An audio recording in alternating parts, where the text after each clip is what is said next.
现在可以看到我身后的这一栋建筑，几乎是已经被完全的摧毁了。然后呢，不只是这一栋建筑，包括它两旁的建筑，包括这个街道对。Çok sayıda. Okey. Okey. Şu anda Savunma Bakanlığı evet, telefonumuzu alıyor. Evet şu anda.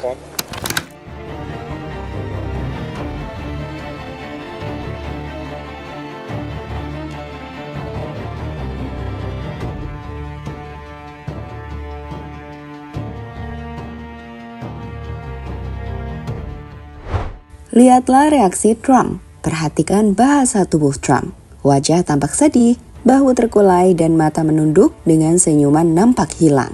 Dan ini terjadi ketika Anda meremehkan musuh Anda. Amerika Serikat atau Trump jelas telah meremehkan Iran. Di mana kini Iran membuat semua orang menarik kembali kata-katanya. Ya, hari ini apa yang jadi rencana Trump untuk menggulingkan rezim Iran tampaknya tak akan berhasil. Sebaliknya, Amerika Serikat dipermalukan dengan dihancurkannya situs-situs militer mereka yang ada di seluruh Timur Tengah. Dengan di Israel, hujan rudal juga terus terjadi. Nah, khusus untuk di Israel, kita mungkin tak melihat banyak video kerusakan seperti yang terjadi di Perang 12 Hari tahun lalu. Kenapa? Karena Israel sudah membatasi media-media untuk meliput kerusakan yang terjadi. Belajar dari pengalaman tahun lalu. Lihatlah momen ini, ketika reporter CCTV China mengatakan ia dicegat pihak keamanan saat coba untuk merekam dampak dari serangan Iran di Israel. Dan inilah update di balik pertempuran yang terus berlangsung antara Iran menghadapi dua negara aliansi, yakni Israel dan Amerika Serikat.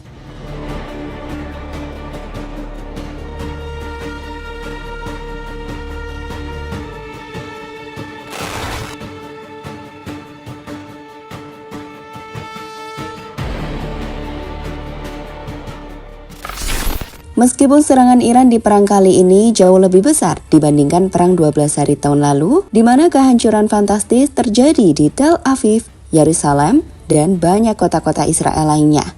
Namun kalau boleh jujur, tak banyak footage video yang menunjukkan skala kehancuran yang terjadi di Israel saat ini. Ada, tapi tak sebanyak tahun lalu. Kenapa? Karena sejak serangan besar dimulai awal bulan ini, pemerintah Israel telah mengaktifkan protokol darurat untuk membatasi video-video yang menunjukkan kehancuran akibat serangan Iran. Singkatnya, mereka belajar dari perang 12 hari tahun lalu, di mana saat itu Israel merasa kecolongan karena ribuan video amatir dari warga sipil menunjukkan kehancuran besar-besaran kota-kota di Israel. Nah, di saat inilah berbeda dengan tahun 2025. Di mana masyarakat masih bebas merekam dari balkon. Pada Maret 2026 ini, otoritas keamanan Israel telah menetapkan bahwa membagikan video dampak serangan adalah tindakan spionase atau bantuan terhadap musuh. Sehingga sekali lagi, kita cukup jarang melihat kehancuran yang terjadi akibat serangan-serangan yang dilakukan Iran. Meskipun dalam beberapa video, kita masih bisa menemukan skala kehancuran seperti video dan foto-foto yang menghancurkan Israel yang diambil dari jarak jauh.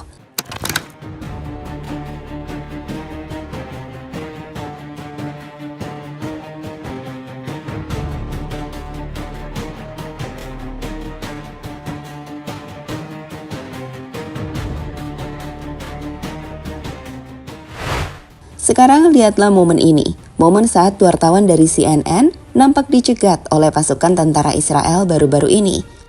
Çok sayıda. Okey. Okey. Şu anda Savunma Bakanlığı evet, telefonumuzu alıyor. Evet şu anda. Atau momen reporter CCTV China yang menyebutkan bahwa setelah 5 menit ia merekam kerusakan di Tel Aviv, ia dihentikan dan dilarang untuk merekam hal tersebut.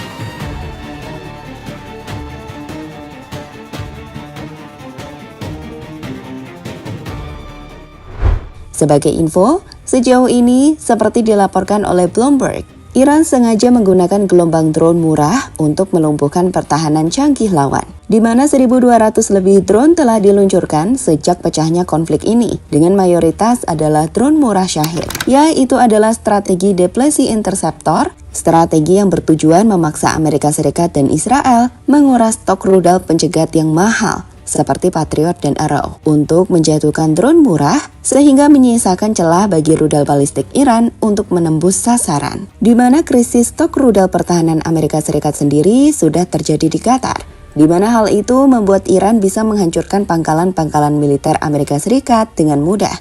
Lihatlah video ini, bagaimana serangan drone murah menghancurkan gedung Amerika Serikat yang ada di Riyadh.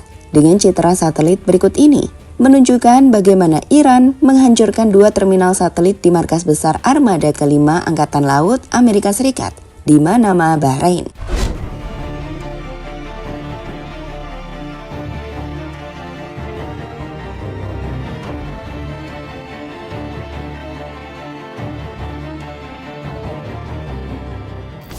Sebagai info, sejak pertempuran, Iran telah menargetkan pangkalan-pangkalan yang menjadi pusat logistik dan peluncuran jet tempur Amerika Serikat, seperti Al Udeid Air Base di Qatar, dengan laporan menyebutkan pusat kontrol dan beberapa hanggar jet tempur hancur. Lalu Asailiyah Qatar, yang juga hancur total. Kemudian Al-Assad Air Base di Irak dilaporkan rusak berat dengan landasan pacu dan sistem radar hancur setelah dihantam rudal balistik jarak menengah Iran. Kemudian Fifth Fleet HQ di Bahrain juga mengalami kerusakan signifikan, di mana infrastruktur pelabuhan dan pusat komunikasi Angkatan Laut Amerika Serikat terkena hantam rudal yang melumpuhkan koordinasi armada di Teluk. Beberapa baterai pertahanan udara Patriot juga dilaporkan hancur setelah kehabisan amunisi akibat gelombang drone pertama, dengan 6 pasukan Amerika Serikat dilaporkan menjadi korban jiwa.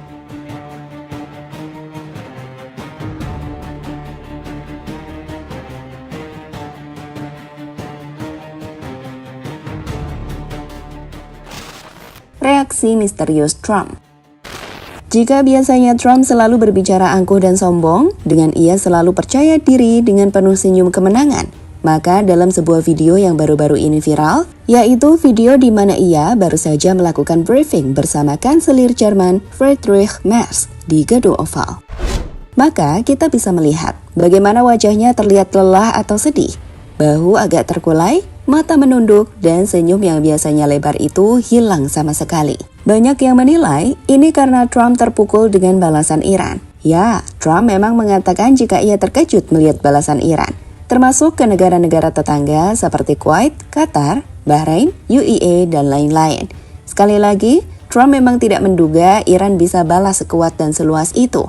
Dia sudah peringatkan jangan balas, atau kami akan hantam dengan kekuatan yang belum pernah dilihat. Tapi Iran tetap meluncurkan rudal atau drone ke basis Amerika Serikat di Kuwait yang bahkan menewaskan 6 pasukan Amerika Serikat.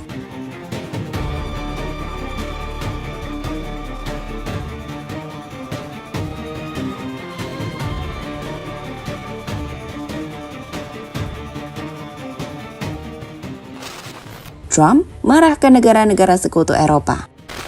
Ya, dalam pertemuannya dengan Kanselir Jerman Friedrich Merz di Gedung Oval, Presiden Trump nampak menunjukkan kekecewaan besar, sekaligus kemarahannya ke beberapa negara sekutu Eropa, termasuk Spanyol dan Inggris, karena mereka tidak sepenuhnya mendukung atau membantu serangan Amerika Serikat Israel terhadap Iran.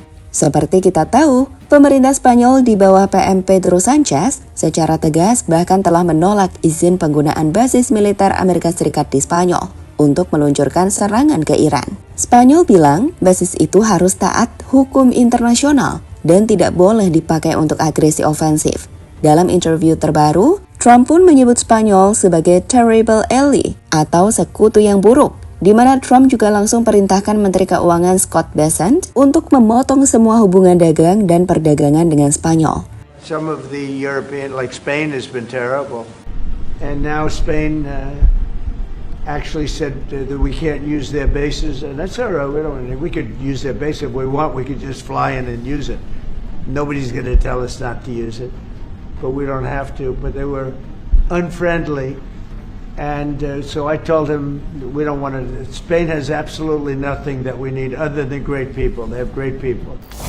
Sementara itu dengan Inggris, Trump marah pada PM Keir Starmer karena tidak ikut serta dalam serangan ofensif ke Iran, meski akhirnya mengizinkan Amerika Serikat pakai basis militer UK. Tapi proses izinnya lambat. Trump bilang butuh 3 hingga 4 hari untuk nego, yang membuat dia frustasi.